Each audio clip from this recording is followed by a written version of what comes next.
Today, we're diving into one of the most incredible survival stories you'll ever hear. It's a true story about leadership, the absolute limits of human endurance, and it all centers on one man, Sir Ernest Shackleton, and his legendary ship, the Endurance. And it all boils down to this one question, right? What happens when the greatest ambition imaginable runs headfirst into the worst possible fate? Well, let's get into it. So picture this. It's 1914.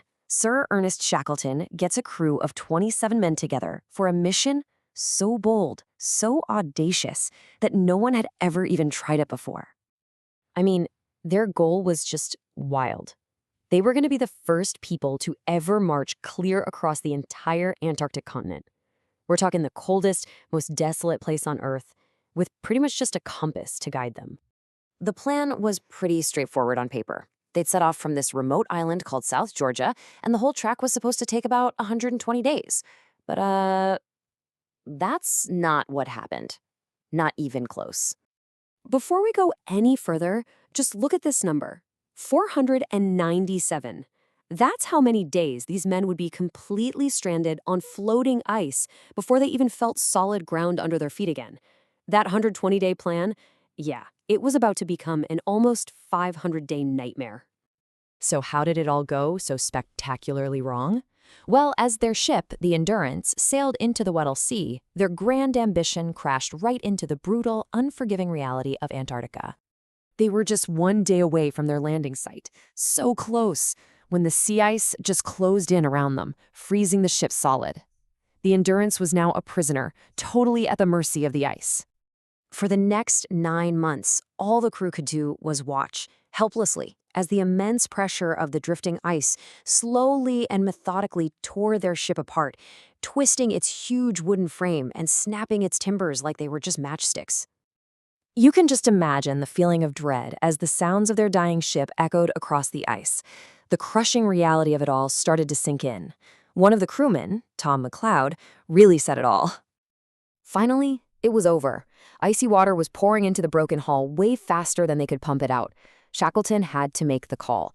They had to abandon the Endurance, their only link to the outside world, and just leave it to be swallowed by the ice. And think about what they were left with. 28 men stranded on a floating sheet of ice in the middle of nowhere. To really drive home how bad things were, Shackleton told each man they could only keep 2 pounds of personal gear. Then he took his own gold coins and just threw them into the snow, showing everyone that money was worthless now. Only survival mattered. But losing the ship, that wasn't the end of their ordeal. Oh no, that was just the beginning of a new, even more desperate chapter, trying to stay alive day by day on a fragile, drifting chunk of ice. For months, their entire world was just this desperate daily struggle. They hunted seals and penguins to add to their tiny rations and huddled together for warmth. To get drinking water, get this, they'd hold little cans of ice against their bodies, just waiting for their own body heat to melt a few precious spoonfuls. So after those 497 days drifting on the ice, they finally got into their little lifeboats and made it to solid ground on this bleak, windswept place called Elephant Island. It was the first time they'd stood on land in over a year and a half, but they were still hundreds of miles from anyone or anything, completely cut off from the entire world. But Shackleton knew, that just reaching Elephant Island wasn't a rescue. It was basically a death sentence. Their supplies were almost gone, and no one was ever going to look for them there. He had to make a final, desperate, almost unthinkable gamble. So he's looking at his maps, right? The closest options would mean sailing right into the teeth of the currents in the treacherous Drake Passage, way too risky. So instead, he chooses the farthest destination, the whaling station back on South Georgia, over 1,300 kilometers away. It was a massive long shot, but he figured the winds and currents gave them their only real hope. So Shackleton and 5 other men crammed themselves into their strongest lifeboat, the James Caird. Their target was 1,300 kilometers away, and they had to cross the roughest seas on the entire planet to get there. It was one of the most insane open boat journeys in the history of sailing. For 16 days straight, they fought these monstrous hurricane-force waves, some of them reaching 12 meters high. They were constantly soaked in freezing water, bailing for their lives, suffering from frostbite, just totally exhausted. It was a nonstop fight for survival. And miraculously, they made it. They actually reached South Georgia. But in one last cruel twist of fate, a hurricane blew up and forced them to land on the wrong side of the island. They were separated from the whaling station and their salvation by a huge range of unmapped, impassable mountains. Their boat was way too battered to go back to sea, so Shackleton and 2 of his men, they did the only thing they could.